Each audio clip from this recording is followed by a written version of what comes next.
সম্মানিত উপস্থিতি, আমরা আমাদের দেশব্যাপী দাওয়াতি সফরের এই অংশে অত্র মসজিদে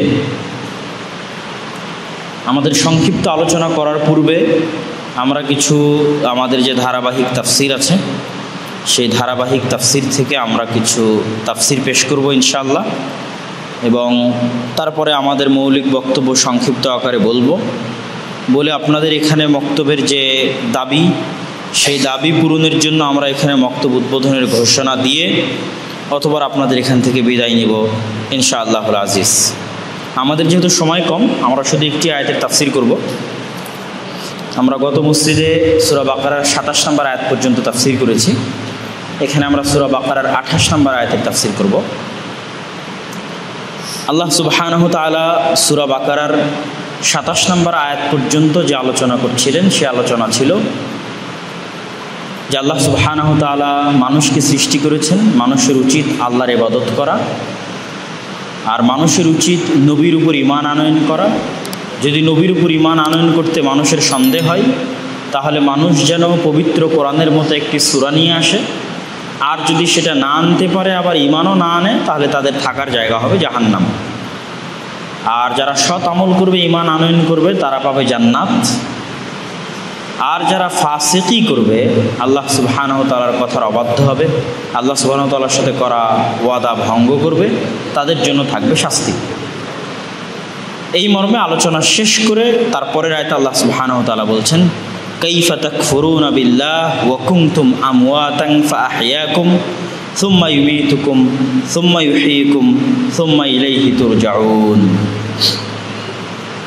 আগের আয়াতে যেহেতু আল্লাহ সুবহানাহু ওয়া তাআলা বলেছেন যে মানুষ ফাসিকি করবে তথা আল্লাহর অবাধ্য হবে এবং আল্লাহর সাথে করা ওয়াদা ভুলে যাবে, এই জন্য পরের আয়াতে আল্লাহ মানুষকে পাল্টা তিরস্কারমূলক প্রশ্ন করে বলছেন, কাইফা তাকফুরুনা বিল্লাহ, হে মানুষেরা, হে দুনিয়ার মানুষ, হে আদমের সন্তানেরা, তোমরা কিভাবে আল্লাহর সাথে কুফরি করতে পারো? কাইফা তাকফুরুনা বিল্লাহ, কেমনে তোমাদের পক্ষে সম্ভব যে তোমরা আল্লাহ সুবহানাহু ওয়া তাআলার সাথে কুফরি করবে? ওয়া কুনতুম আমওয়াতা, অথচ তোমরা ছিলে মৃত, ফাআহইয়াকুম, অতঃপর তিনি তোমাদের জীবিত করেছেন, সুম্মা ইউমীতুকুম, অতঃপর তিনি তোমাদেরকে আবার মৃত্যু দিবেন, সুম্মা ইউহয়িকুম, অতঃপর তিনি তোমাদের আবার জীবিত করবেন, সুম্মা ইলাইহি তুরজাউন, অতঃপর তোমরা সবাই পুনরায় তার দিকে ফিরে যাবে। এই একটা আয়াতের মধ্যে আল্লাহ সুবহানাহু ওয়া তাআলা মানুষের, মানব জাতির জীবনের সকল গূঢ় রহস্য, মানব জাতির জীবনের সবচেয়ে বড় দর্শন, মানব জাতির জীবনের সবচেয়ে বড় রূঢ় বাস্তবতা, সবচেয়ে বড় তিক্ত সত্য আল্লাহ সুবহানাহু ওয়া তাআলা এই আয়াতে তুলে ধরেছেন। মানুষের জীবনের সবচেয়ে কঠিন বাস্তবতা, সবচেয়ে তিক্ত সত্য, যেটা মানুষ মানতে চাইবে না, বিশ্বাস করতে চাইবে না, কিন্তু সত্য, তিক্ত সত্য, কঠিন বাস্তবতা, এটা আল্লাহ এই আয়াতে তুলে ধরেছেন। কিন্তু মানুষ এটা ভুলে থাকার চেষ্টা করে, বিশ্বাস করতে চায় না, মানতে চায় না। সেটা কি? আল্লাহ বলছে, তোমরা কিভাবে আল্লাহ সুবহানাহু ওয়া তাআলার সাথে কুফরি করতে পারো অথচ তোমরা ছিলে মৃত, মানে তোমাদের অস্তিত্বই ছিল না। তথা এই পৃথিবীর উপর এমন একটা সময় অতিক্রম হয়েছে যেই সময়ে আমরা কেউ পৃথিবীতে ছিলাম না। ছিলাম কি? এই পৃথিবীর উপর দিয়ে একটা সময় অতিক্রম হয়ে চলে গেছে। এই রকমই দিন, এই রকমই রাত, এই রকমই বৃষ্টি, এই রকমই বাদল, এই রকমই বাংলাদেশ, এই রকমই পাহাড় পর্বত, এরকমই সবুজ ঘেরা বন জঙ্গল, এই বাগমারা, এই রাজশাহী, সেম প্লেস, এর উপর দিয়ে একটা সময় অতিক্রম হয়ে গেছে। এই রকমই দিন চলে গেছে যখন আমরা ছিলাম না। ছিলাম তখন এই বাগমারায় আর কেউ বসবাস করতো নাকি? তখন এই রাজশাহীতে আর কেউ বসবাস করতো? তো আল্লাহ বলছে তোমরা ছিলে না, তোমরা অস্তিত্বহীন ছিলে।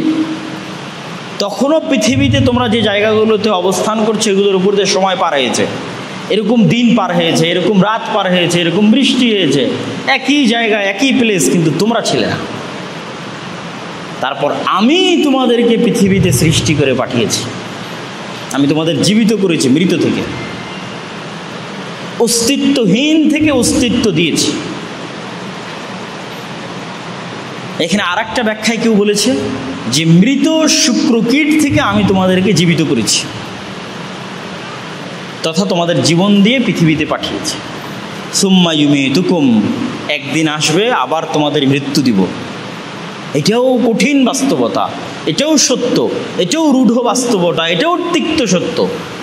বৌদ্ধ হোক, খ্রিস্টান হোক, আর হিন্দু হোক, আর নাস্তিক হোক, আর প্রধানমন্ত্রী হোক, আর বড় বক্তা হোক, মাওলানা দেলোয়ার হোসেন সাঈদী রাহিমাহুল্লাহ চলে গেলেন, তো এরকম একদিন আমাদের প্রধানমন্ত্রীও পৃথিবী থেকে বিদায় নেবেন।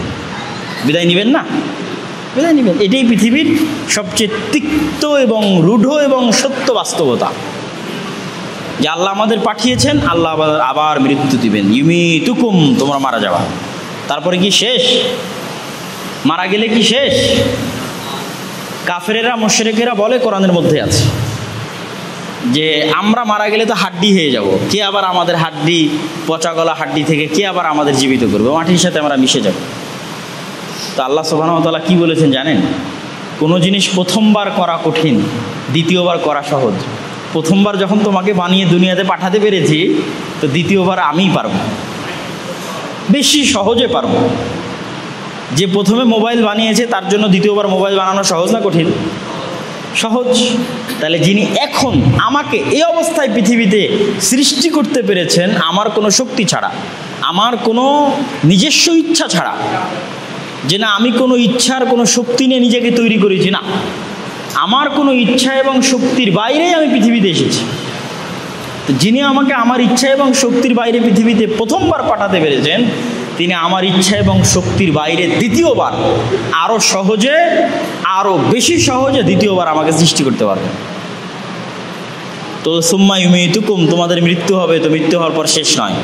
সুম্মা ইউহয়িকুম, আমি আবার তোমাদের জীবিত করব, আবার তোমাদের নতুন করে সৃষ্টি করব কিয়ামতের দিন।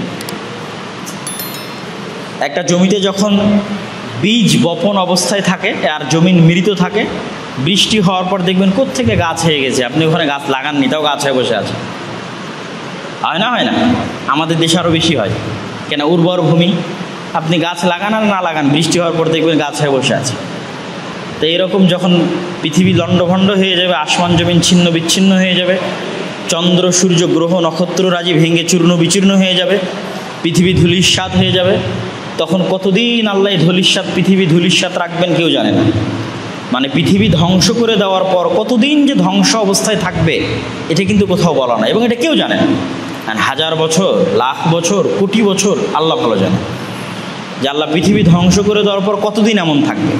এবার আল্লাহর যেই দিন ইচ্ছা হবে সেদিন আসমান থেকে বৃষ্টি হলে যেমন ওই যে কোনো ইচ্ছা এবং শক্তি আর সার ছাড়াই বীজ বপন হচ্ছে না, এরকম আসমান থেকে যখন বৃষ্টি হবে এবং আল্লাহ সুবহানাহু ওয়া তাআলার আদেশ হবে, ওই রকম গাছের মতো তরতর তরতর করে মানুষ কবর থেকে উঠবে আর দাঁড়াবে, উঠবে আর দাঁড়াবে, উঠবে আর দাঁড়াবে, কবর থেকে উঠবে আর দাঁড়াবে। কবরে বীজ বপন করা ছিল, হাড় হড্ডি লাশ সব ওখানেই ছিল, উঠবে আর দাঁড়াবে আরও সহজে এবং আরও দ্রুত। পুনরায় আল্লাহ তোমাদের জীবিত করবেন। সুতরাং আমাদের আজকের এই পৃথিবীতে থাকা যদি সত্য হয় আমাদের ইচ্ছা এবং শক্তির বাইরে, তাহলে দ্বিতীয়বার আমাদের জীবিত হওয়াও তেমনটাই সত্য, আমাদের ইচ্ছা এবং শক্তির বাইরে তেমনটাই। আজকে আমরা এখানে মসজিদে বসে আছি, এটা যেমন সত্য, আল্লাহ আমাদের দ্বিতীয়বার সৃষ্টি করবেন এটা তেমন সত্য।